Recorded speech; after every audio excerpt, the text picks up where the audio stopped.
¿Qué diablos las cosas de tu esposa están haciendo en mi armario? Grité cuando vi la ropa de mi nuera colgada donde antes estaban mis vestidos. Mis manos temblaron al tocar esas prendas extrañas que ocupaban mi espacio, mi lugar, mi vida. Estefanía apenas se encogió de hombros, como si fuera lo más natural del mundo. Mi hijo Elías apareció detrás de ella con esa sonrisa que ya no reconocía, esa sonrisa que se había vuelto fría como el invierno más crudo. Tú te quedas en el cuarto de huéspedes y nosotros con el cuarto más grande, dijo con una naturalidad que me partió el alma en pedazos. Como si fuera su casa. Como si yo fuera la invitada en el hogar que construí con mis propias manos, con el sudor de 40 años de trabajo en la fábrica textil, levantándome cada madrugada a las 5 para llegar puntual al turno de las 6.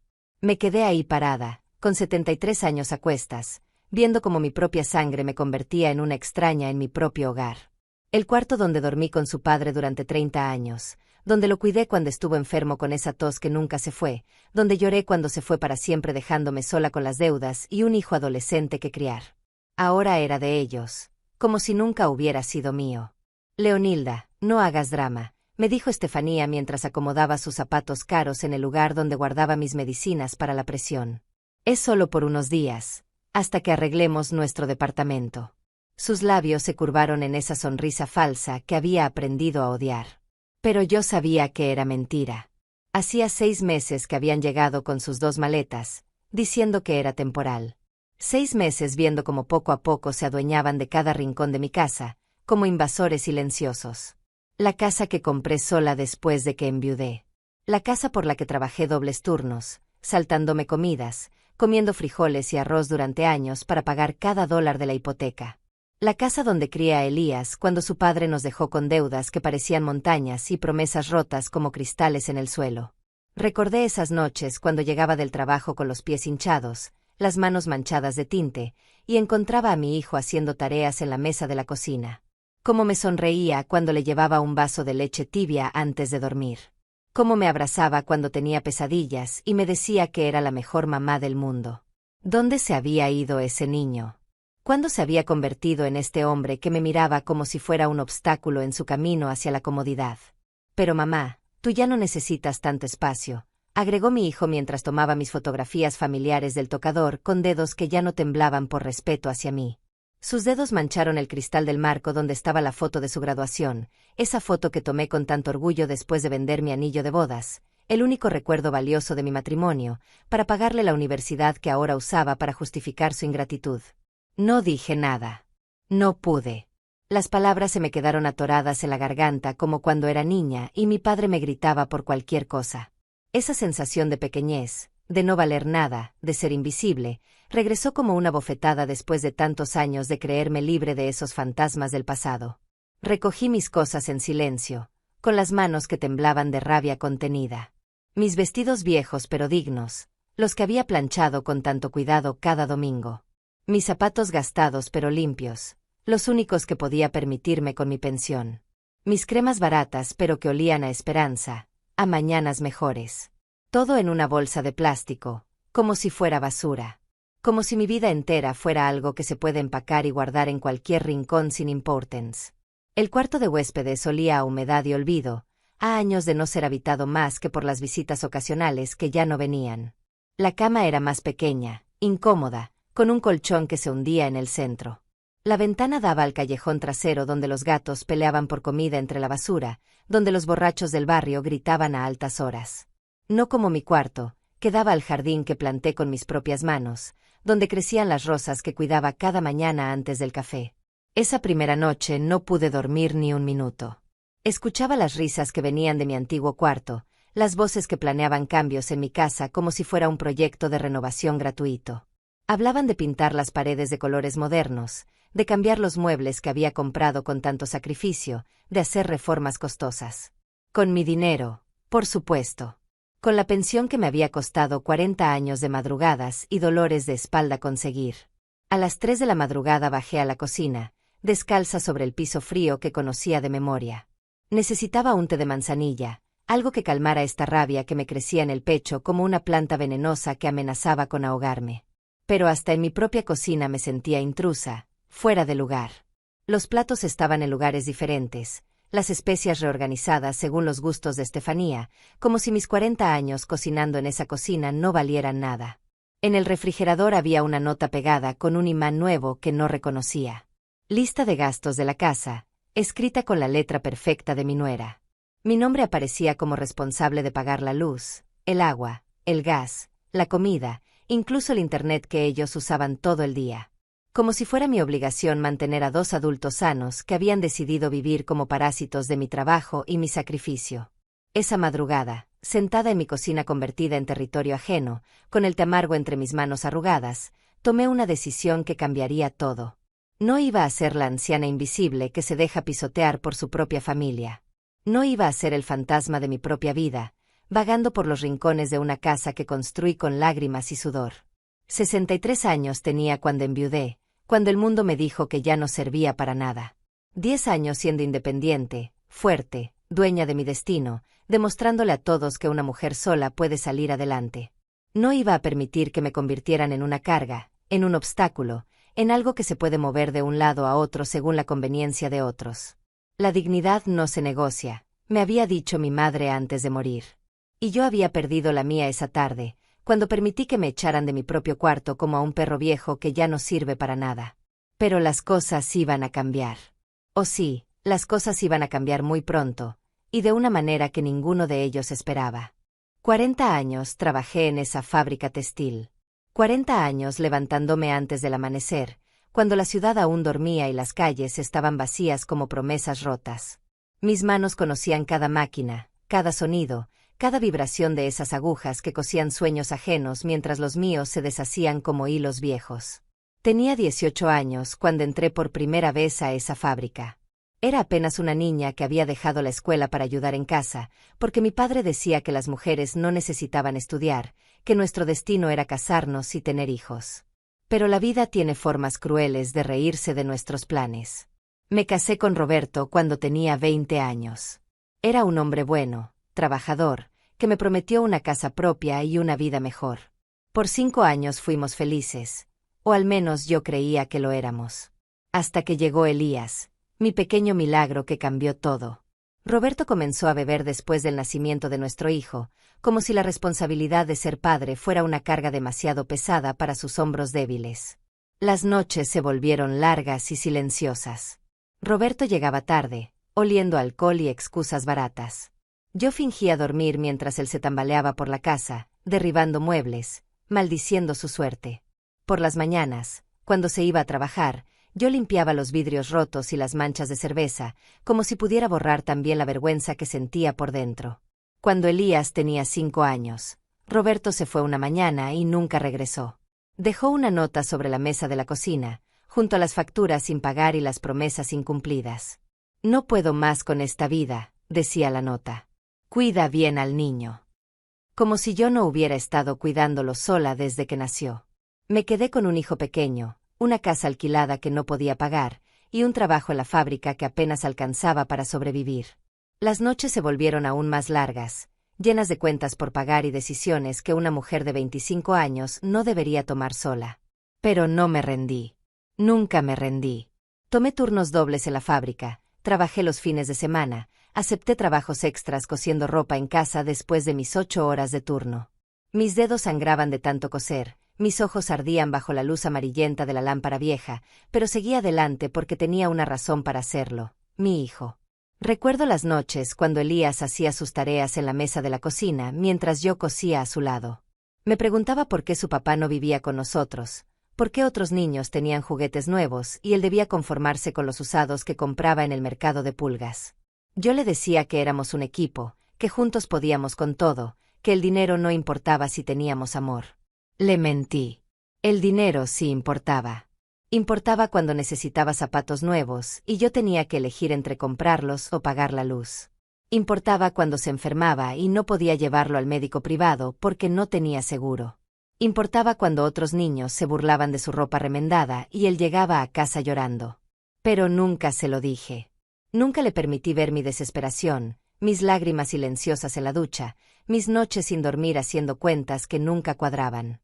Para él, yo siempre fui fuerte, siempre tuve las respuestas, siempre pude arreglar cualquier problema con un beso y una sonrisa. Cuando Elías cumplió 10 años, logré ahorrar suficiente dinero para dar el enganche de esta casa. Era pequeña, necesitaba reparaciones, pero era nuestra. El día que firmé los papeles, con mis manos temblorosas de emoción, sentí que finalmente había logrado algo importante. Le di a mi hijo lo que Roberto nunca pudo darle: un hogar estable, una dirección permanente, raíces. Trabajé el doble para pagar la hipoteca. Cada dólar que entraba tenía un destino: la casa, la comida, la escuela de Elías. No había lugar para caprichos, para vacaciones, para los vestidos bonitos que veía en los escaparates. Mi vida se reducía a trabajar, cocinar, limpiar y dormir. Pero era mi vida, construida con mis propias decisiones y mi propio esfuerzo.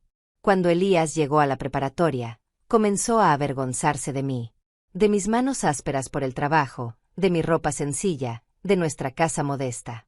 Sus amigos tenían padres profesionales, madres que no trabajaban en fábricas, casas con jardines grandes y carros nuevos. Yo era un recordatorio constante de lo que él no tenía, de la vida que consideraba inferior. Pero siguió siendo mi niño cuando necesitaba algo. Cuando quería ir a excursiones escolares, cuando necesitaba dinero para libros, cuando soñaba con ir a la universidad. Entonces volvía a ser el niño que me abrazaba y me decía que era la mejor mamá del mundo. Entonces yo vendía mis pocas joyas, trabajaba horas extras, me saltaba comidas para darle lo que pedía. La universidad fue mi mayor sacrificio. Elías quería estudiar administración en una universidad privada, cara, prestigiosa. Mamá, es mi futuro, me decía con esos ojos que había heredado de su padre. Si no estudio ahí, nunca voy a conseguir un buen trabajo. Y yo, tonta de mí, le creí. Vendí mi anillo de bodas, el único recuerdo valioso de mi matrimonio. Pedí préstamos que sabía que me costaría años pagar. Trabajé 3 trabajos diferentes: la fábrica de día, limpiando oficinas de noche y cosiendo ropa los fines de semana. Dormía 4 horas por noche, vivía a base de café y determinación. Pero lo logré. Mi hijo se graduó con honores, consiguió un trabajo bien pagado, se casó con una mujer de buena familia. Yo pensé que finalmente había llegado mi recompensa, que los años de sacrificio habían valido la pena. Pensé que tendría una vejez tranquila, rodeada del cariño de mi hijo agradecido. ¡Qué tonta fui! ¡Qué ingenua y tonta! El Elías que se graduó ya no era mi niño. Era un hombre que se avergonzaba de sus orígenes, que prefería no mencionar cómo había pagado sus estudios, que visitaba mi casa cada vez menos. Su esposa Estefanía nunca ocultó que me consideraba una campesina ignorante, aunque fuera demasiado educada para decirlo directamente. Durante años viví sola en esta casa, la casa que había comprado para él, que había llenado de recuerdos y esperanzas. Elías venía los domingos, si acaso, siempre con prisa, siempre con una excusa para irse temprano. Estefanía sonreía con cortesía forzada y miraba mi humilde hogar como si fuera contagioso. Hasta hace 6 meses, cuando llegaron con sus maletas y sus problemas económicos.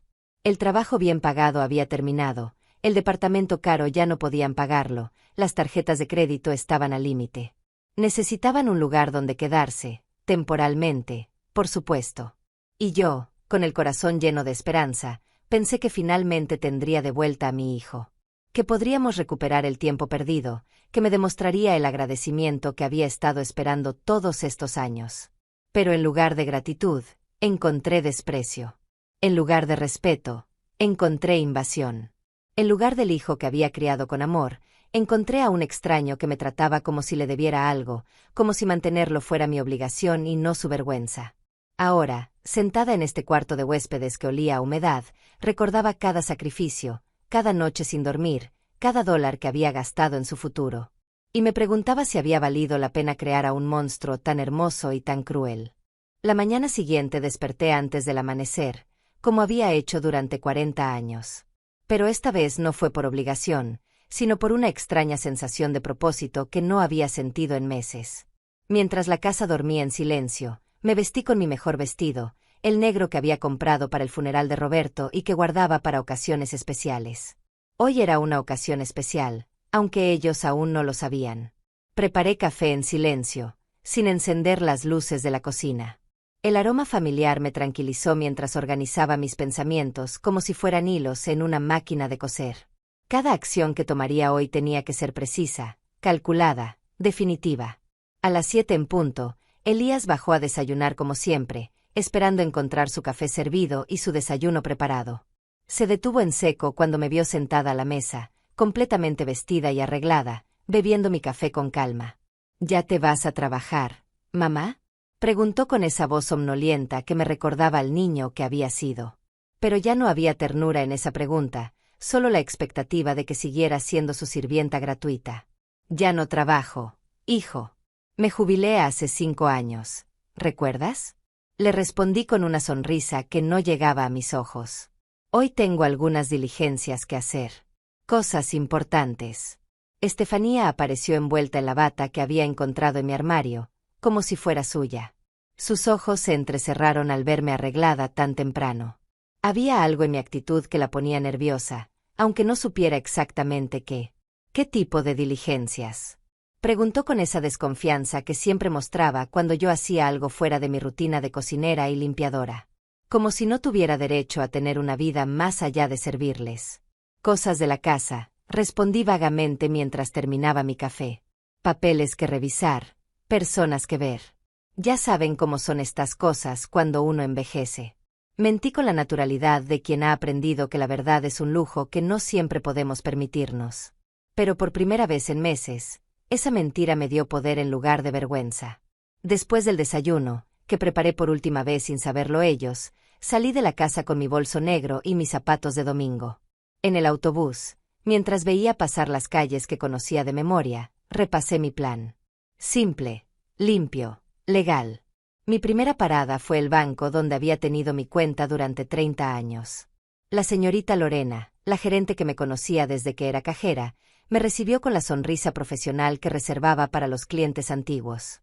Señora Duarte, ¿en qué podemos ayudarla hoy? Su voz era amable, pero yo detecté esa nota de condescendencia que usaban con los ancianos.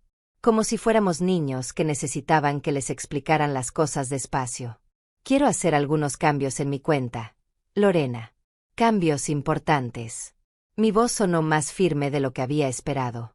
La determinación había endurecido mis cuerdas vocales como el trabajo había endurecido mis manos. Durante la siguiente hora, reorganicé completamente mis finanzas. Cambié las claves de acceso, modifiqué los beneficiarios, establecí nuevas restricciones. Cada firma que puse en esos papeles era un clavo en el ataúd de la vida cómoda que Elías y Estefanía habían construido sobre mi espalda. Lorena me miraba con curiosidad mientras procesaba cada cambio. Había algo en mis decisiones que no encajaba con la imagen de la abuelita indefensa que todos esperaban que fuera. Pero el dinero era mío, ganado con mis propias manos, y tenía derecho a hacer con él lo que considerara necesario. ¿Está segura de todos estos cambios, señora Duarte?, preguntó cuando terminamos. Es muy radical cambiar todo de una vez. Completamente segura, respondí mientras guardaba los papeles nuevos en mi bolso. A los 73 años, una aprende que no hay tiempo para las dudas. Mi segunda parada fue la notaría del señor Arturo Rocha, un hombre serio que había manejado mis documentos legales durante años. Su oficina olía a papel viejo y decisiones importantes, un aroma que me tranquilizó inmediatamente. Señora Duarte, qué gusto verla. ¿Cómo está su hijo? Siempre preguntaba por Elías, recordando los años cuando yo venía a firmar papeles relacionados con sus estudios, sus préstamos, sus necesidades. Muy bien, gracias. Pero hoy vengo por otros asuntos. Necesito revisar algunos documentos de mi propiedad. Mi testamento específicamente. El notario abrió mis archivos con la eficiencia de quien ha manejado las vidas de familias enteras durante décadas. Mientras revisábamos cada página, cada cláusula, yo sentía cómo recuperaba el control sobre mi propia existencia. ¿Quiere hacer algún cambio específico?, preguntó mientras señalaba las secciones donde Elías aparecía como único heredero de la casa, del dinero, de todo lo que había construido con mi vida. Algunos cambios, sí. Cambios que reflejen mejor mis intenciones actuales. No era venganza lo que sentía, sino justicia. Una justicia que había tardado demasiado en llegar. Pasamos 2 horas revisando cada detalle, cada posibilidad, cada consecuencia legal de las modificaciones que quería hacer. El notario me explicó todo con paciencia, asegurándose de que entendiera perfectamente lo que significaba cada decisión. Cuando salí de esa oficina, ya no era la misma mujer que había entrado. Llevaba en mi bolso documentos que cambiarían todo, papeles que les demostrarían a Elías y Estefanía que habían subestimado gravemente a la anciana que creían poder manipular. De regreso a casa en el autobús de la tarde, observé mi reflejo en la ventana. Por primera vez en meses, reconocí a la mujer que me devolvía la mirada. Era la misma que había criado sola a un hijo, que había trabajado dobles turnos para comprar una casa, que había sobrevivido a un matrimonio roto y había salido adelante con dignidad. Esa mujer había estado dormida, enterrada bajo meses de humillaciones y desprecios. Pero había despertado, y estaba lista para recordarles a todos quién era Leonilda Duarte realmente. Cuando llegué a casa, encontré a Elías y Estefanía viendo televisión en mi sala, comiendo con mis platos, usando mi electricidad como si fuera un derecho adquirido. Me saludaron distraídamente, sin siquiera levantar la vista de la pantalla. «¿Cómo te fue en tus diligencias, mamá?», preguntó Elías sin real interés, como quien pregunta por el clima. «Muy bien, hijo. Muy productivo. Mañana van a venir algunas personas a revisar unas cosas de la casa. Espero que no les moleste». «¿Qué tipo de personas?». Estefanía por fin me prestó atención, su instinto de supervivencia alertándola de que algo había cambiado. «Técnicos. Profesionales. Ya saben, mantenimiento de rutina. Nada de qué preocuparse». Sonreí con la misma inocencia que había usado esa mañana, pero esta vez la mentira sabía diferente. Sabía a poder. Esa noche, mientras ellos dormían en mi antigua habitación, yo permanecí despierta en el cuarto de huéspedes, no por tristeza o insomnio, sino por anticipación. Mañana comenzaría la segunda fase de mi plan. Habían despertado a la mujer equivocada. Y ahora iban a conocer las consecuencias de maltratar a alguien que había sobrevivido a cosas mucho peores que su ingratitud. La guerra había comenzado, pero ellos aún no lo sabían. Los siguientes días transcurrieron en un silencio extraño, como esos momentos antes de una tormenta cuando hasta los pájaros dejan de cantar. Yo seguía mi rutina habitual, cocinando, limpiando, sonriendo cuando era necesario, pero algo había cambiado en el aire de la casa. Ellos lo sentían sin poder identificarlo. Estefanía comenzó a observarme con más atención. Sus ojos me seguían mientras preparaba el desayuno, cuando regaba las plantas del jardín, cuando doblaba la ropa que habían dejado tirada por toda la casa. Había algo en mi actitud que la inquietaba, aunque no pudiera poner el dedo en qué era exactamente. «¿Estás bien, Leonilda?», me preguntó el martes por la mañana, usando ese tono condescendiente que reservaba para cuando quería parecer preocupada. «Te veo diferente». «Estoy perfectamente bien, hija. Solo son cosas de la edad, ya sabes. A veces una se siente más reflexiva». Le sonreí mientras servía el café que había preparado con especial cuidado esa mañana. «Todo está muy bien. Pero nada estaba como antes». El miércoles llegó el primer visitante que había anunciado. Un hombre joven con maletín y papeles, que se presentó como representante de la compañía eléctrica. Necesitaba revisar el medidor y algunos documentos relacionados con la cuenta. Elías estaba en casa, buscando trabajo en Internet, cuando sonó el timbre. Lo escuché hablar con el técnico desde la cocina, donde yo preparaba almuerzo con calma fingida. «Mi mamá está en la cocina», escuché que decía Elías. «Pero yo manejo todos los asuntos de la casa. ¿En qué puedo ayudarlo?». El técnico fue muy claro en su respuesta. «Necesito hablar específicamente con la señora Leonilda Duarte. Es la titular de la cuenta y solo ella puede autorizar los cambios que necesitamos hacer». Vi la confusión en los ojos de mi hijo cuando entré a la sala. Durante años había asumido que podía manejar mis asuntos, firmar mis papeles, tomar decisiones sobre mi propiedad. Nunca se había molestado en verificar que legalmente no tenía ningún derecho sobre nada de lo que era mío. «Buenos días, señora Duarte», me saludó el técnico con respeto profesional. «Necesitamos hacer algunos ajustes en su cuenta eléctrica. Cambios en la facturación y en los métodos de pago». «Por supuesto, pase por favor». Lo guié hacia la mesa del comedor, donde extendió documentos que yo había solicitado específicamente días antes. Cambios que pondrían la cuenta eléctrica exclusivamente en mis manos, requiriendo mi firma personal para cualquier modificación. Mientras firmaba cada papel, sentía la mirada ardiente de Elías y Estefanía clavada en mi espalda. No entendían qué estaba pasando, pero sabían que algo se estaba moviendo fuera de su control. ¿Algún problema con la luz, mamá?, preguntó Elías cuando el técnico se fue. Su voz intentaba sonar casual, pero yo detecté la ansiedad que se ocultaba debajo. Ningún problema, hijo. Solo actualizaciones necesarias. Ya sabes cómo son estas compañías con sus cambios constantes. Seguí preparando el almuerzo como si nada hubiera pasado, pero cada movimiento de mis manos era calculado, preciso. El jueves llegó el representante de la compañía de gas. El viernes, alguien de la empresa de agua.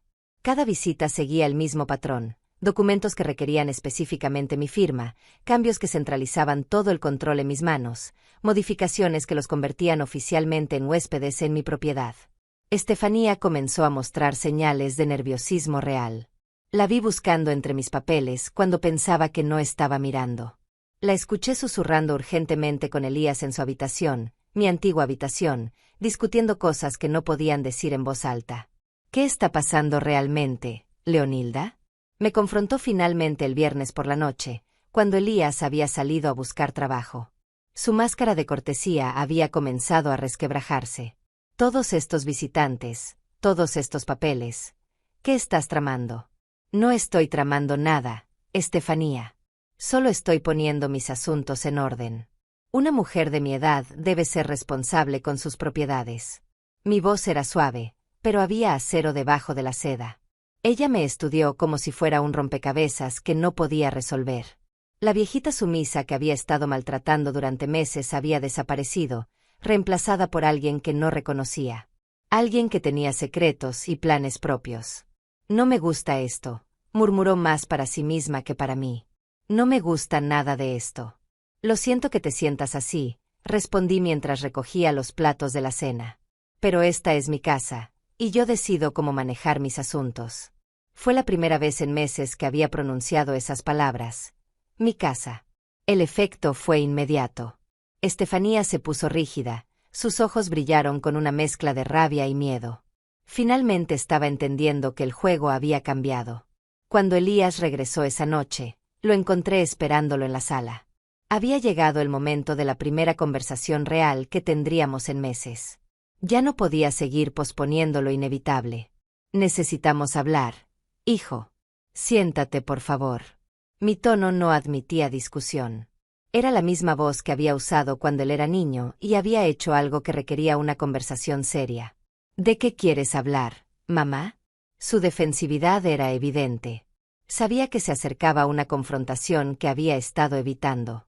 De esta situación. De lo que está pasando en esta casa. De los cambios que van a venir. Mantuve mis manos quietas en mi regazo, pero mi voz se mantuvo firme. ¿Qué cambios? ¿De qué hablas? Pero sus ojos ya lo sabían. Los hijos siempre saben cuando han ido demasiado lejos, cuando han empujado a sus padres más allá del límite de la paciencia. Hablo de respeto, Elías. De gratitud. De recordar quién sacrificó todo para que tuvieras la vida que tienes ahora. Las palabras salieron con calma, pero cada una pesaba como una piedra. Mamá, no sé de qué hablas. Nosotros te respetamos. Su voz se desvaneció cuando vio mi expresión. Mentir se había vuelto tan natural para el que ya ni siquiera se daba cuenta de cuando lo hacía. ¿Me respetan? ¿Echarme de mi propia habitación es respeto? ¿Tratarme como sirvienta en mi propia casa es respeto? ¿Usar mi dinero sin pedir permiso es respeto? Mi voz subió ligeramente, pero mantuve el control. El silencio que siguió fue denso, cargado de todas las verdades que habíamos estado evitando.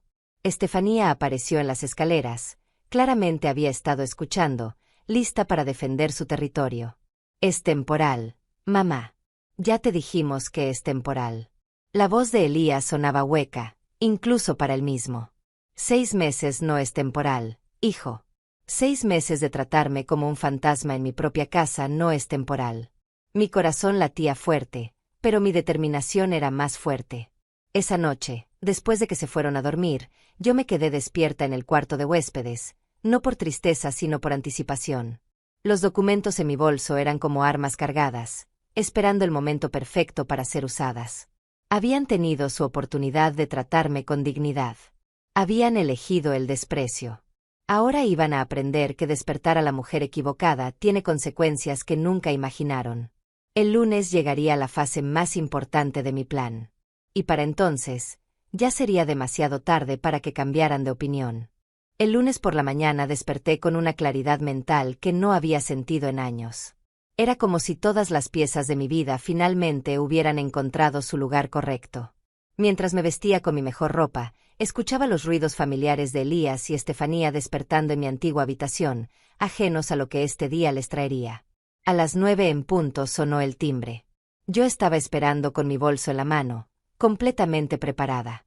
Elías abrió la puerta y se encontró con un hombre mayor, elegantemente vestido, que llevaba un maletín de cuero gastado y una expresión seria que hablaba de décadas manejando asuntos legales importantes. Buenos días. Busco a la señora Leonilda Duarte.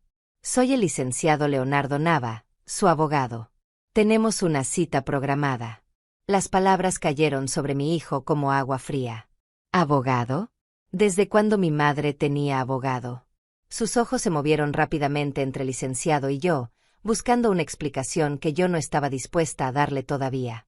Buenos días, licenciado Nava. Lo estaba esperando. Mi voz sonó tranquila, profesional, como si tener reuniones con abogados fuera parte de mi rutina semanal. Pasemos a la sala, por favor. Estefanía apareció en las escaleras, envuelta en mi bata, con el cabello despeinado y los ojos hinchados de sueño.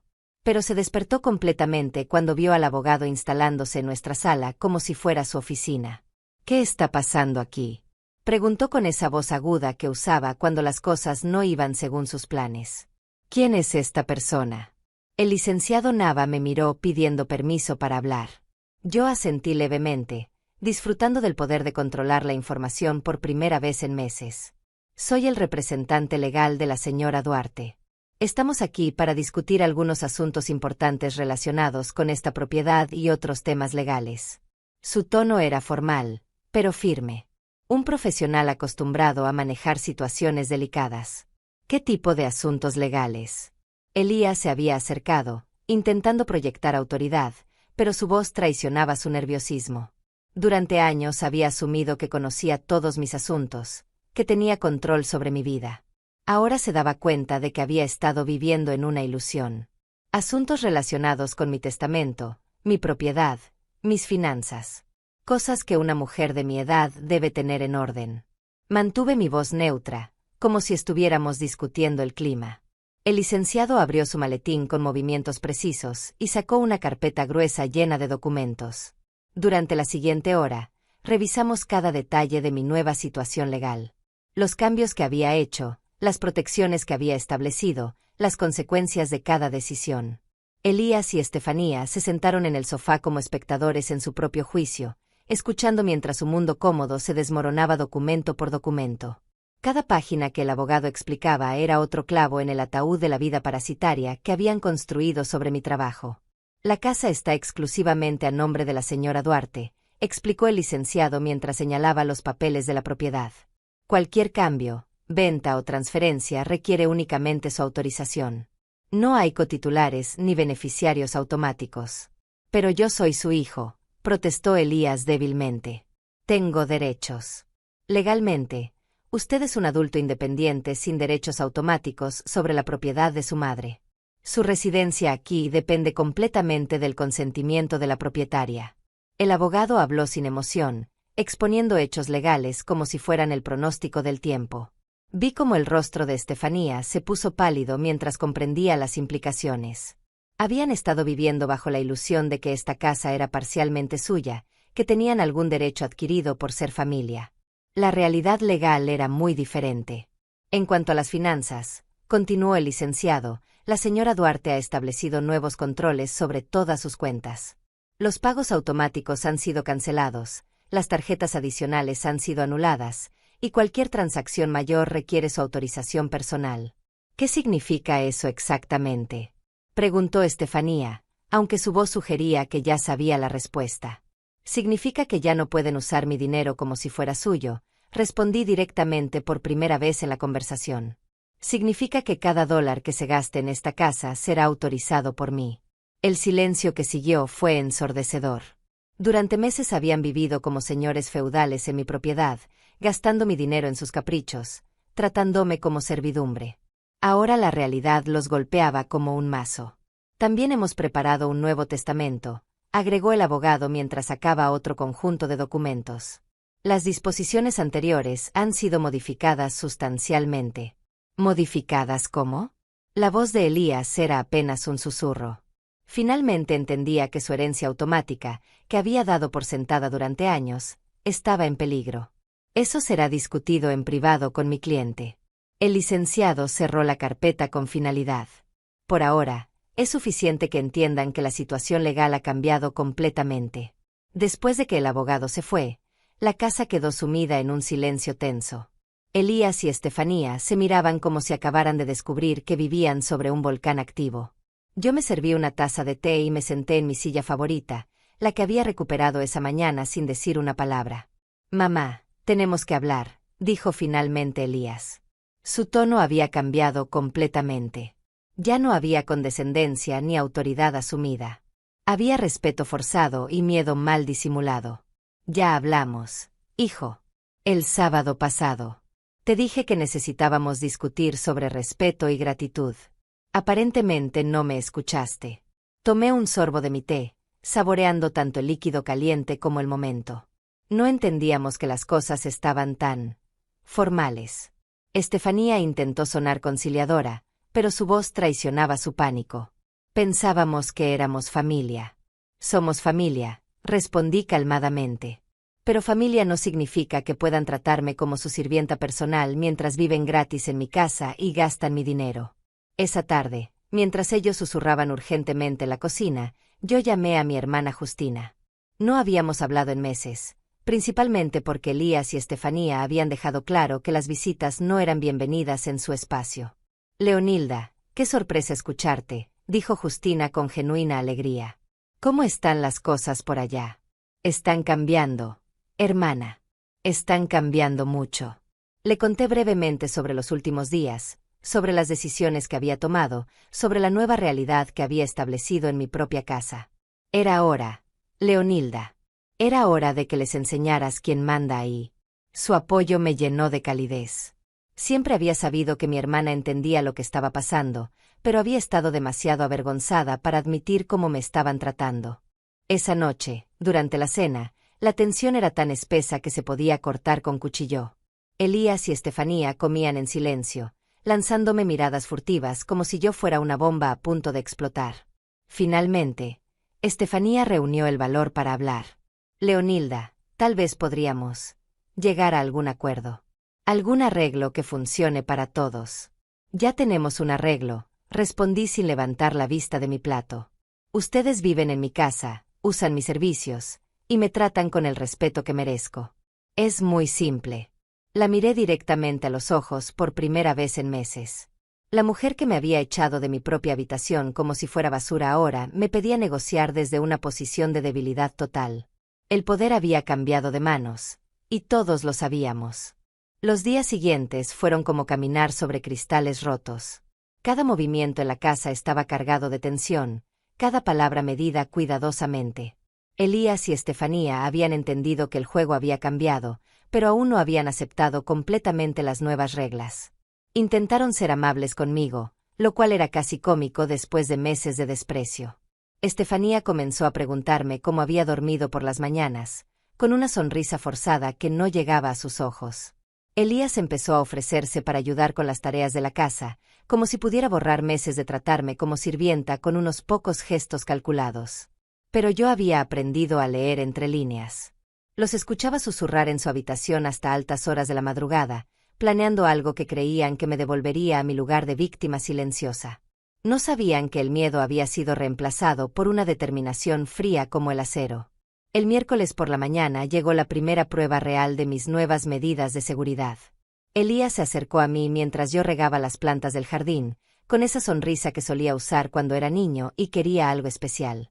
«Mamá, necesitamos hablar sobre un pequeño problema financiero». Su voz intentaba sonar casual, pero yo podía escuchar la desesperación debajo de cada palabra. «Hay algunas cuentas que necesitamos pagar urgentemente». «¿Qué tipo de cuentas?». Pregunté sin dejar de regar mis rosas. Mantuve mi tono neutral, pero por dentro sentía una mezcla de tristeza y satisfacción. Tristeza por lo que mi hijo se había convertido, satisfacción por haber anticipado exactamente esta conversación. Bueno, la tarjeta de crédito que usamos para gastos de la casa. Y algunos pagos atrasados de nuestro departamento anterior. Nada grave, solo necesitamos unos $800 para ponernos al día. $800. Una cantidad que para él era nada grave, pero que para mí representaba casi la mitad de mi pensión mensual. Dinero que había ganado con 40 años de trabajo duro, que él quería usar para cubrir sus irresponsabilidades financieras. ¿Y esperabas que yo pagara eso? Le pregunté directamente, girándome para mirarlo a los ojos. Por primera vez en meses, fue él quien desvió la mirada. Bueno, siempre quiero decir, pensé que tal vez. Su confianza se desmoronaba palabra a palabra. Durante años había dado por sentado que mi dinero era su dinero, que mis recursos estaban automáticamente disponibles para sus problemas. ¿Siempre qué, Elías? ¿Siempre he sido tu banco personal? ¿Siempre he estado obligada a rescatarte de tus malas decisiones? Mi voz se mantuvo calmada, pero había hierro en cada palabra. No es eso, mamá. Es solo que somos familia.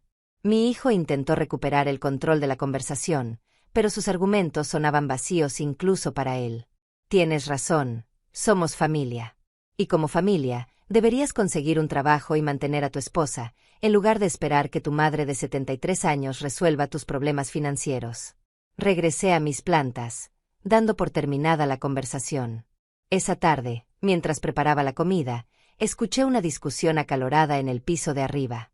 Las voces de Elías y Estefanía se filtraban a través de las paredes, cargadas de frustración y pánico mal disimulado. No puede hacer esto, escuché que gritaba Estefanía. Es tu madre, tiene obligaciones familiares. No puede dejarnos en la calle por capricho. No es un capricho, respondió Elías con voz cansada. Es diferente ahora. Está diferente. Ya no es la misma de antes. Tenía razón. Ya no era la misma de antes. La mujer que había permitido que la pisotearan durante meses había muerto el día que me echaron de mi propia habitación. En su lugar había nacido alguien más fuerte, alguien que conocía su valor y no iba a permitir que nadie lo olvidara. El jueves por la mañana encontré a Estefanía revisando mis papeles en el escritorio de la sala. Había esparcido documentos por toda la mesa, claramente buscando algo que pudiera usar en su favor. Cuando me vio, trató de esconder lo que estaba haciendo, pero era demasiado tarde. ¿Buscabas algo específico? Pregunté con una calma que la puso más nerviosa que si hubiera gritado. Solo estaba organizando. Pensé que tal vez necesitabas ayuda con tus papeles. Su mentira era tan obvia que casi me dio lástima. Pero la lástima era un lujo que ya no podía permitirme. Mis papeles están perfectamente organizados. Gracias. Y en el futuro, prefiero que no los toques sin mi permiso. Comencé a recoger los documentos, notando cuáles había estado revisando. Facturas de servicios, estados de cuenta, el testamento anterior. Estaba buscando vulnerabilidades, formas de recuperar el control que habían perdido. Estefanía se quedó ahí parada, viéndome guardar cada papel con movimientos deliberados. Por primera vez desde que había llegado a mi casa, parecía pequeña, vulnerable. La mujer arrogante que me había echado de mi propia habitación ahora temblaba ante la posibilidad de perder su refugio cómodo. Leonilda, nosotros, no queremos problemas.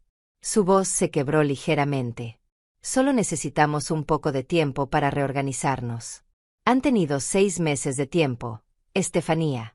6 meses viviendo gratis mientras yo pagaba todo. ¿Qué han hecho con ese tiempo además de tratarme como su empleada doméstica? Mi pregunta quedó flotando en el aire como humo tóxico. El viernes llegó el momento que había estado esperando. El licenciado Nava volvió, esta vez con documentos finales que requerían mi firma. Documentos que establecerían de manera definitiva e irrevocable mi autoridad sobre cada aspecto de mi propiedad. Elías y Estefanía observaron desde las escaleras mientras yo firmaba papel tras papel. Cada firma era como un candado más en la puerta de su mundo cómodo. Cada rúbrica eliminaba a otra de sus fantasías sobre derechos que nunca habían tenido.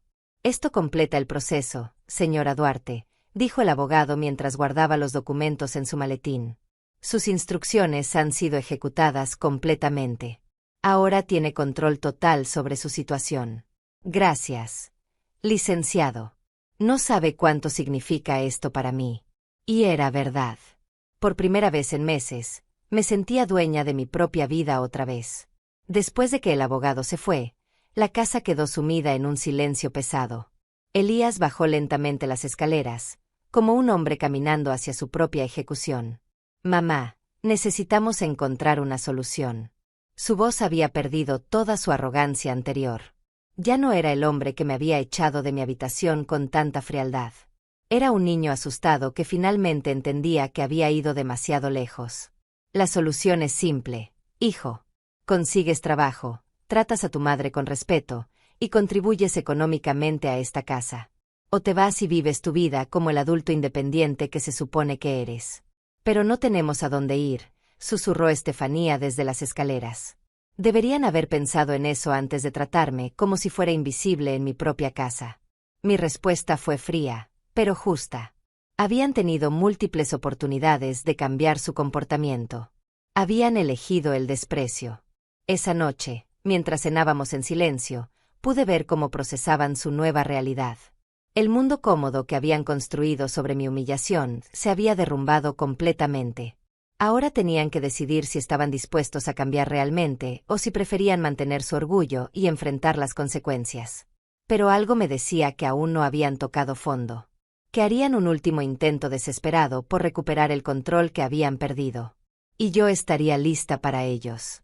El fin de semana pasó en una calma tensa, como esos momentos antes de que estalle una tormenta eléctrica. Elías y Estefanía habían dejado de intentar convencerme con palabras dulces y sonrisas falsas.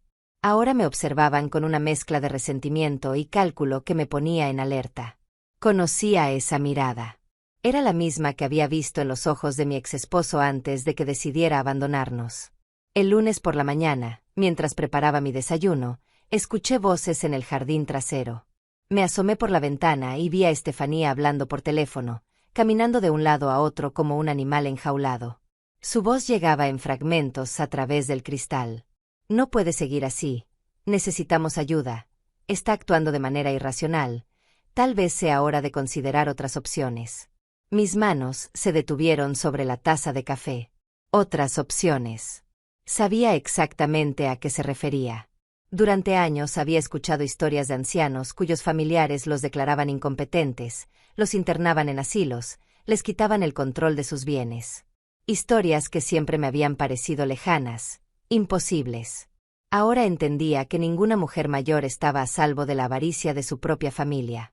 Esa tarde, mientras fingía leer en la sala, Elías recibió una visita inesperada. Un hombre mayor, elegantemente vestido, que se presentó como el doctor Esteban Loera. Psiquiatra geriátrico, según su tarjeta de presentación. Vengo a solicitud de su hijo, me explicó con esa sonrisa condescendiente que los profesionales reservan para los ancianos. Está preocupado por algunos cambios en su comportamiento reciente. ¿Qué tipo de cambios? Pregunté con voz neutra, aunque por dentro hervía de indignación. El plan era tan obvio como patético. Si no podían controlarme legalmente, intentarían declararme mentalmente incompetente. Bueno, entiendo que ha estado tomando decisiones financieras y legales inusuales. Cambios abruptos en su testamento, restricciones en sus cuentas bancarias. Este tipo de comportamiento puede indicar deterioro cognitivo o influencia externa maliciosa. Influencia externa maliciosa. Las palabras casi me hicieron reír. La única influencia maliciosa en mi vida había sido la de mi propio hijo y su esposa, pero aparentemente yo era la problemática por resistirme a ella. Doctor, tengo 73 años, no 93. Mi mente está perfectamente clara. Las decisiones que he tomado son resultado de meses de reflexión sobre cómo mi familia ha estado tratándome. No hay nada irracional en proteger mis propios intereses. El doctor tomó notas en su pequeña libreta, como si cada palabra que yo dijera fuera evidencia de mi supuesta demencia. Había visto esta actuación antes en las telenovelas. El profesional corrupto dispuesto a diagnosticar lo que la familia pagante necesitaba escuchar. ¿Podría explicarme específicamente qué la motivó a hacer estos cambios tan drásticos? Su pregunta sonaba casual, pero yo sabía que estaba buscando alguna declaración que pudiera usar en mi contra. Decidí ser completamente honesta. Tal vez era un riesgo, pero la verdad era mi mejor defensa. Doctor, durante 6 meses he sido tratada como sirvienta en mi propia casa. Me echaron de mi habitación para que durmiera en el cuarto de huéspedes. Usan mi dinero sin permiso, me dan órdenes como si fuera su empleada, y me tratan como si fuera un estorbo en la casa que yo compré con mi propio trabajo. ¿Le parece irracional que una mujer tome medidas para protegerse de este abuso? El doctor dejó de escribir. Mi respuesta había sido demasiado coherente, demasiado específica, demasiado racional para apoyar un diagnóstico de demencia. Pero no se rindió fácilmente. A veces, cuando las personas mayores se sienten aisladas o incomprendidas, pueden malinterpretar las acciones bien intencionadas de sus familiares. Su hijo me asegura que solo querían cuidarla y hacerle la vida más fácil. ¿Echarme de mi propia habitación era cuidarme? ¿Usar mi dinero sin permiso era hacerme la vida más fácil? Doctor, con todo respeto, creo que necesita hablar con otras personas antes de formar una opinión sobre mi estado mental. Le di los nombres y números de mi hermana Justina, de mi médico de cabecera, del licenciado Nava, incluso de algunos vecinos que conocían mi situación. Si quería evaluar mi competencia mental, tendría que hacer un trabajo completo, no solo escuchar la versión sesgada de mi hijo. El doctor se fue sin el diagnóstico que Elías había esperado. Pero yo sabía que esto era solo el primer round de una batalla más grande. No se rendirían tan fácilmente. Esa noche, durante la cena, la tensión era tan espesa que se podía cortar con cuchillo. Elías me miraba con una mezcla de frustración y algo que parecía sorpresa. Tal vez finalmente estaba entendiendo que la madre sumisa que había dado por sentada ya no existía. El doctor dice que estás bien, murmuró finalmente, como si le molestara admitirlo. Por supuesto que estoy bien. Siempre he estado bien. El problema nunca fue mi mente. Elías. El problema es que ustedes se acostumbraron a pisotearme y no les gusta que haya decidido levantarme. Estefanía dejó escapar un suspiro de frustración. Todo esto es ridículo. Somos tu familia. Solo queremos lo mejor para ti. Si quisieran lo mejor para mí, me habrían tratado con respeto desde el primer día. Si quisieran lo mejor para mí, habrían conseguido trabajo en lugar de vivir como parásitos de mi pensión. Si quisieran lo mejor para mí, nunca habrían intentado declararme loca para robarme mis propiedades. El miércoles por la mañana descubrí su siguiente movimiento. Encontré a Estefanía en la cocina, hablando susurradamente por teléfono con alguien que claramente era un abogado diferente. Estaba preguntando sobre procesos de tutela, sobre cómo invalidar testamentos de personas mayores, sobre los derechos de los hijos cuando los padres toman decisiones irracionales. Cuando me vio, colgó rápidamente el teléfono. Pero ya había escuchado suficiente. Ahora estaban buscando formas legales de quitarme el control de mi propia vida. El amor filial había sido completamente reemplazado por la avaricia. Esa tarde hice una llamada al licenciado Nava. Le conté sobre la visita del psiquiatra, sobre la conversación telefónica que había escuchado, sobre todos los intentos de mis propios familiares de declararme incompetente para robar mi patrimonio. Ya me lo imaginaba, señora Duarte. Es un patrón muy común cuando las personas mayores comienzan a proteger sus intereses. Pero no se preocupe. Los documentos que hemos preparado incluyen protecciones específicas contra este tipo de maniobras. ¿Qué tipo de protecciones?, pregunté, sintiendo una mezcla de alivio y curiosidad. Evaluaciones médicas independientes, declaraciones de competencia mental firmadas por múltiples profesionales, cláusulas específicas que invalidan cualquier intento de anular sus decisiones basándose en presunta incompetencia. Hemos construido una fortaleza legal alrededor de su autonomía. El jueves por la mañana llegó el golpe final de su campaña desesperada. Estefanía había invitado a su hermana Elda, una mujer que siempre me había despreciado por mi origen humilde. Llegó con aires de superioridad moral, como si viniera a rescatar a una anciana confundida de sus propias decisiones. Leonilda, estoy muy preocupada por ti, me dijo con esa voz melosa que usan las personas falsas. Estefanía me ha contado sobre los cambios extraños que has estado haciendo. ¿No crees que tal vez estás siendo un poco precipitada? No hay nada precipitado en proteger mis propios intereses, Elda. Y no recuerdo haberte dado permiso para opinar sobre mis decisiones personales. Mi respuesta fue directa, sin rastro de la cortesía fingida que había mantenido durante años. Pero querida, a tu edad es fácil ser manipulada por personas sin escrúpulos.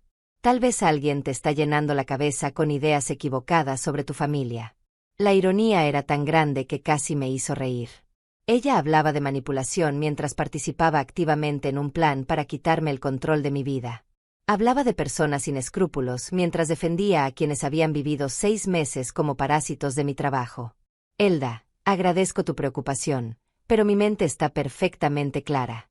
Las únicas personas que han intentado manipularme son las que están en esta sala. Y ya no voy a permitirlo. Esa noche, después de que Elda se fuera con las manos vacías, me senté en mi silla favorita y reflexioné sobre lo lejos que habían estado dispuestos a llegar. Habían intentado declararme loca, invalidar mis decisiones, quitarme mi autonomía. Todo por dinero. Todo por mantener su vida cómoda a costa de mi dignidad. Pero habían subestimado a la mujer con la que estaban lidiando. Y ahora era mi turno de enseñarles qué significaba realmente quedarse sin opciones. El viernes por la mañana desperté con una claridad absoluta sobre lo que tenía que hacer. Durante toda la semana había observado cómo Elías y Estefanía escalaban sus intentos de controlarme, desde la manipulación emocional hasta los profesionales corruptos y las alianzas familiares. Había llegado el momento de la jugada final. Me vestí con especial cuidado esa mañana. Mi mejor vestido negro, los zapatos que había comprado para ocasiones importantes, el collar de perlas falsas que había sido un regalo de Roberto antes de que todo se fuera al infierno. Si iba a cambiar mi vida para siempre, lo haría con dignidad. Elías y Estefanía desayunaron en silencio, lanzándome miradas nerviosas. Podían sentir que algo había cambiado en el aire de la casa, pero no sabían exactamente qué. Yo mantuve mi expresión neutral mientras planeaba cada movimiento del día que cambiaría todo para siempre. A las 10 en punto salí de la casa sin decir a dónde iba. Los escuché susurrar urgentemente detrás de mí, preguntándose qué estaría tramando ahora. Si hubieran sabido la verdad, habrían salido corriendo detrás de mí suplicando perdón. Mi primera parada fue el banco. Lorena me recibió con la sonrisa profesional de siempre, pero pude ver curiosidad en sus ojos cuando pedí hablar con el gerente general. Durante la siguiente hora, tomé la decisión más radical de mi vida. Quiero liquidar todas mis cuentas, le dije al gerente, un hombre mayor que había manejado mis ahorros durante décadas. Todo.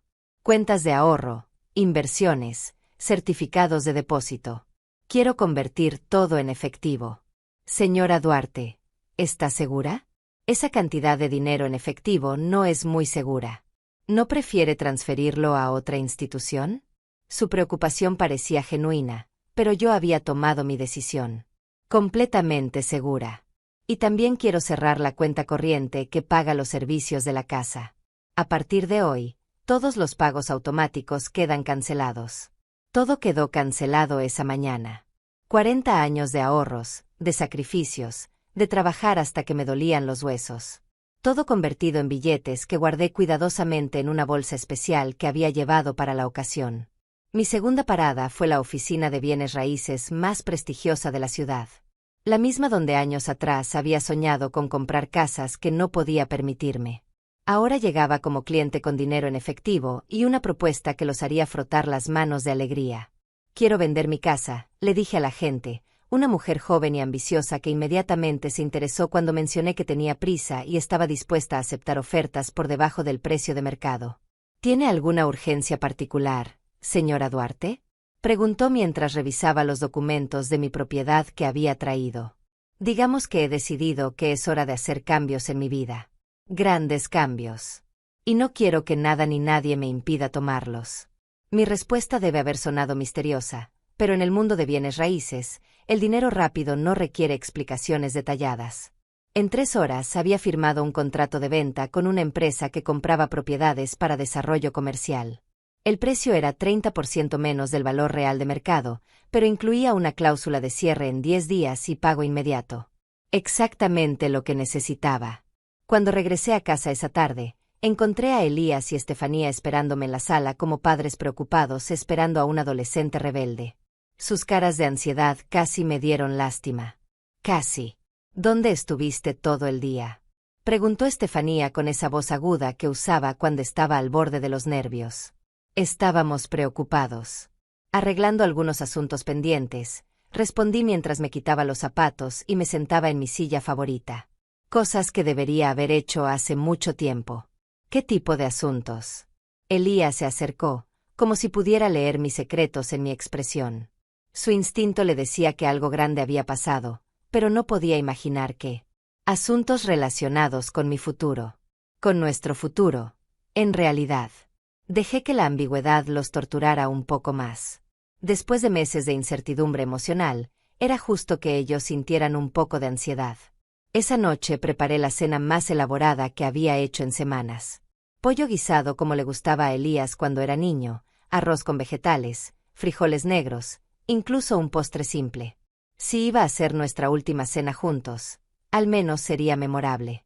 Durante la comida, mantuve una conversación normal, preguntando sobre sus planes de trabajo, comentando sobre las noticias, actuando como si no hubiera pasado nada extraordinario.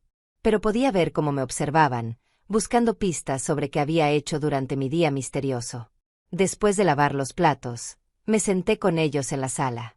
Era hora de la conversación que había estado posponiendo durante semanas. Necesito decirles algo importante, comencé con voz calmada. Algo que va a cambiar todo para nosotros. Los vi intercambiar miradas nerviosas. Finalmente llegaba el momento que habían estado temiendo, pero no de la manera que esperaban. He tomado una decisión sobre esta casa. Una decisión final. Mi voz se mantuvo firme, sin rastro de duda o vacilación. ¿Qué tipo de decisión? La voz de Elías era apenas un susurro. La vendí. Esta mañana firmé los papeles. La casa será transferida a los nuevos propietarios la próxima semana. El silencio que siguió fue tan completo que se podía escuchar el tic-tac del reloj de la cocina. ¿Vendiste la casa? Estefanía fue la primera en encontrar su voz, aunque sonaba como si estuviera hablando desde el fondo de un pozo. ¿Sin consultarnos? Es mi casa, Estefanía. Mía. No necesito consultar con nadie para vender mi propia propiedad. La tranquilidad en mi voz contrastaba dramáticamente con el pánico que comenzaba a apoderarse de sus rostros. ¿Pero dónde vamos a vivir? Elías se había puesto pálido como un fantasma. Por primera vez en meses, parecía realmente asustado. Yo ya tengo planes. Ustedes tendrán que hacer los suyos. Les di una semana para encontrar otro lugar. Es más tiempo del que me dieron a mí cuando me echaron de mi propia habitación. Mamá, no puedes hacer esto.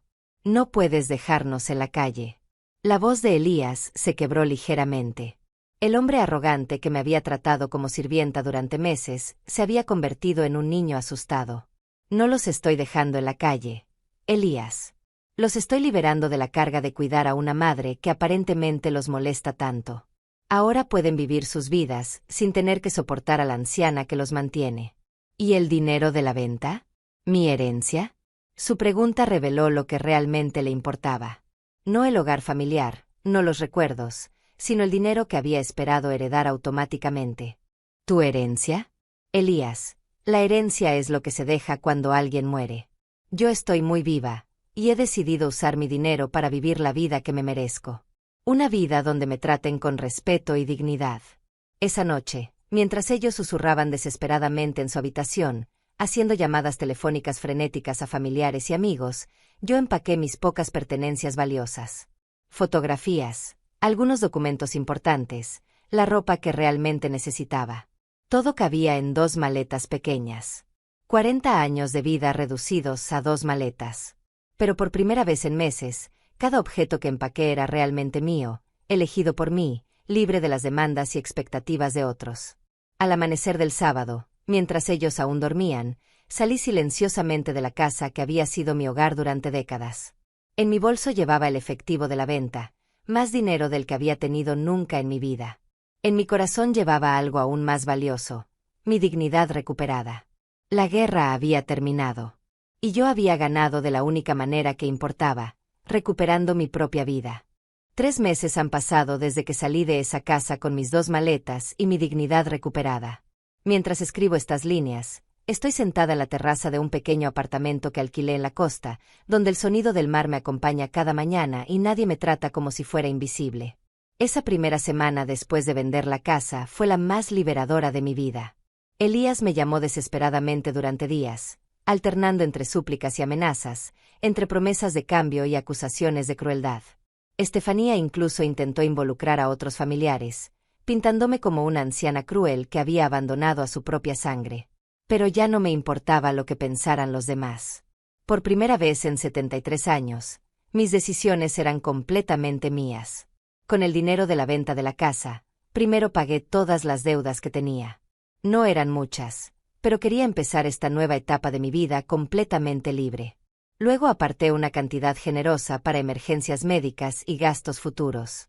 El resto lo dividí en 3 partes iguales. La primera parte la doné al hogar de ancianos donde había trabajado como voluntaria años atrás. Sabía que ese dinero ayudaría a personas que realmente lo necesitaban, no a adultos capaces que preferían vivir como parásitos de sus madres. La segunda parte la invertí en un fondo que me daría ingresos mensuales para vivir modestamente pero con dignidad. No necesitaba lujos, pero sí necesitaba independencia económica absoluta. La tercera parte la guardé en una cuenta especial con una nota muy específica. Si algún día Elías demostraba un cambio real, si algún día me pedía perdón sinceramente y mostraba con acciones que había aprendido a valorar a su madre, esa cantidad estaría disponible para él. Pero no antes. No he tenido noticias de él desde hace 6 semanas. Mi nueva vida es simple, pero rica en maneras que había olvidado. Cada mañana despierto cuando mi cuerpo me lo pide, no porque alguien espere que prepare desayuno para adultos perezosos. Bebo mi café viendo el amanecer sobre el océano, no preocupándome por las facturas que otros generan con mi dinero. Mi apartamento es pequeño, pero completamente mío.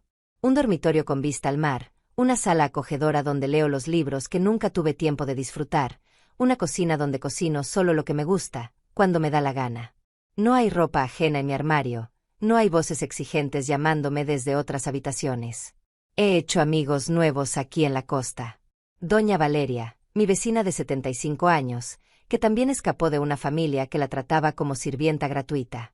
Don Luciano, el viudo de 80 años que camina por la playa cada tarde y me ha enseñado a identificar diferentes tipos de gaviotas. María Elena, la dueña de la panadería local, que siempre me guarda los mejores panes dulces porque dice que tengo cara de mujer que merece cosas buenas. Todos ellos me han escuchado contar mi historia sin juzgarme, sin decirme que debería perdonar y olvidar, sin insistir en que la familia es lo más importante. Ellos entienden que a veces la familia puede ser lo más tóxico en nuestras vidas, y que liberarse de esa toxicidad no es crueldad, sino supervivencia. La semana pasada recibí una llamada de mi hermana Justina. Me contó que Elías había ido a buscarla, preguntando por mi paradero, queriendo saber si yo había dejado algo para él en algún lado. No parecía preocupado por mi bienestar, sino por la posibilidad de que hubiera dinero que aún pudiera reclamar.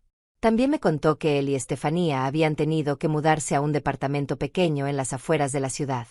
Que finalmente había conseguido un trabajo, aunque no le gustaba. Que ella había tenido que buscar empleo también por primera vez en años. Que se quejaban constantemente de lo difícil que era la vida cuando tienes que mantenerte solo. Sentí una punzada de algo que podría haber sido lástima, pero no arrepentimiento. Habían tenido 6 meses de oportunidades para tratarme con respeto y dignidad. Habían elegido la explotación y el desprecio. Las consecuencias de esas decisiones no eran mi responsabilidad. Por las tardes, cuando camino por la playa, pienso en los 40 años que trabajé para darle a mi hijo una vida mejor. En las noches que me salté comidas para que él pudiera comer bien. En los trabajos extras que tomé para pagarle la universidad. En todos los sacrificios que hice creyendo que estaba invirtiendo en amor y gratitud futuros. No me arrepiento de haber sido una buena madre.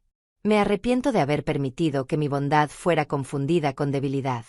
Me arrepiento de haber aceptado migajas de respeto cuando merecía un banquete de dignidad. Algunas noches, cuando el viento del mar es especialmente fuerte, imagino que escucho la voz de Roberto, mi difunto esposo. No el Roberto que me abandonó, sino el que me amó cuando éramos jóvenes. Y me parece escucharlo decir que finalmente hice lo correcto, que finalmente me puse a mí misma primero. He aprendido que no es egoísta proteger tu propia dignidad, que no es cruel establecer límites con personas que te lastiman, aunque sean familia. Que no es demasiado tarde para empezar una nueva vida, incluso a los 73 años. Mi nueva vida no es perfecta. A veces me siento sola, especialmente durante las fiestas cuando veo familias felices paseando por la playa. A veces me pregunto qué habría pasado si Elías hubiera elegido el respeto en lugar del desprecio. A veces extraño la idea del hijo que crié, no el hombre en que se convirtió. Pero incluso en mis momentos más nostálgicos, no cambiaría mi decisión. Prefiero la soledad digna a la compañía humillante. Prefiero dormir tranquila sabiendo que nadie me está usando, a vivir rodeada de personas que me ven como una fuente de recursos en lugar de como un ser humano. Esta mañana, mientras regaba las plantas que he puesto en mi pequeña terraza, recibí una carta. Era de una organización local que ayuda a mujeres mayores en situaciones de abuso familiar. Habían escuchado mi historia a través de Justina y querían invitarme a compartir mi experiencia con otras mujeres que están pasando por situaciones similares. Acepté inmediatamente. Si mi historia puede ayudar a una sola mujer a entender que merece respeto, que tiene opciones, que nunca es demasiado tarde para recuperar su dignidad, entonces todo lo que viví habrá valido la pena. Porque esa es la verdad que he aprendido en estos 3 meses de libertad. Nunca es demasiado tarde para elegirse a sí misma. Nunca es demasiado tarde para decir basta. Nunca es demasiado tarde para recordar tu propio valor. A las mujeres que me escuchen, a las madres que se reconocen en mi historia, a las abuelas que han olvidado que también tienen derechos, les digo esto: ustedes no son sirvientas de sus familias. Ustedes no son bancos ambulantes para resolver los problemas de otros. Ustedes no son muebles que se pueden mover de un lugar a otro según la conveniencia ajena. Ustedes son seres humanos con dignidad, con valor, con derecho a ser tratadas con respeto en sus propios hogares. Y si su familia no entiende eso, entonces tal vez sea hora de encontrar una nueva definición de familia. Una que incluya solo a las personas que las valoran realmente. Prefiero dormir bajo las estrellas que vivir en una mansión sin respeto. Prefiero comer pan sola que banquetes rodeada de desprecio. Prefiero la honestidad dolorosa a las mentiras cómodas. Y si eso me convierte en la villana de la historia de mi hijo, que así sea. Prefiero ser la villana de su historia que la víctima de la mía. Gracias por escuchar mi historia. Y si alguna vez han sentido algo parecido, sepan que no están solas. Sepan que siempre hay opciones, aunque sean difíciles. Sepan que su dignidad vale más que la comodidad de cualquier otra persona. Porque al final del día, la única persona con la que tienen que vivir para siempre son ustedes mismas. Y esa persona merece respeto, amor y dignidad. Especialmente de parte de ustedes.